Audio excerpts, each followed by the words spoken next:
యామిని వాళ్ళ పేరెంట్స్ దగ్గర రాజు వచ్చిన తర్వాత యామిని వాళ్ళ అమ్మ అయితే రాజుతో ఇలా మాట్లాడుతూ ఉంటుంది. మీకు యామినిని సరిగ్గా పట్టించుకోవట్లేదని మాకు అనిపిస్తుంది. మరి కొద్ది రోజుల్లోనే మీ ఇద్దరికి పెళ్ళి.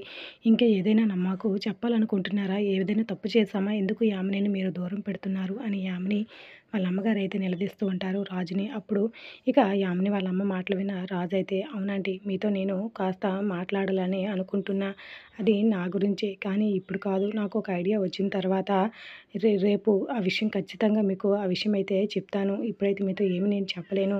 రేపు మీకు ఏదో ఒక విషయం నేను యామిని విషయంలో క్లారిటీ ఇస్తాను అని ఇక వాళ్ళ పేరెంట్స్‌కి అయితే రాజు చాలా క్లియర్‌గా చెప్తూ ఉంటాడు. ఇక అలా చెప్పగానే అందరూ కూడా మౌనంగా ఉండిపోతాడు. రాజు అక్కడి నుంచి వెళ్ళిపోయిన తర్వాత, "నువ్వు కావ్యకి ప్రపోజ్ చేద్దామని అనుకుంటున్నావు కదా!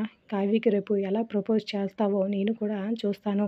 రేపు ఇంటి నుండి నిన్ను బయటికి వెళ్ళనివ్వకుండా చేయకపోతే నేను యామినినే కాదు" అనేసి అనుకుంటూ ఉంటుంది.